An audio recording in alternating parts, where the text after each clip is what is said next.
নুরুল হক নূর, আমার সমর্থক শুভাকাঙ্ক্ষীদের বলবো পিনাকি ইলিয়াসের মতো ভাড়াটে ইউটিউবারদের কথার গুরুত্ব না দিয়ে জাস্ট ইগনোর করুন, এরাই আলোচনা থাকতে চায়।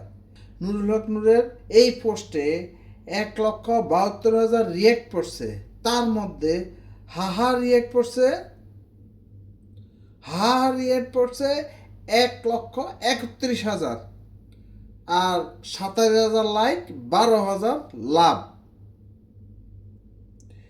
ভাই, তোমাদেরকে কে যে এই প্রতিমন্ত্রী বানাইছে আল্লাহ জানে।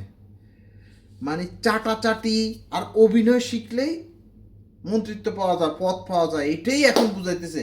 তুমি আর রাশেদের তোমাদের চাল চলন কথাবার্তায় পুরাটাই এমন। মানে বোঝা যাইতেছে যত চাটবা তত উপর উঠতে পারবো, তত প্রমোশন পাওয়া যাবে।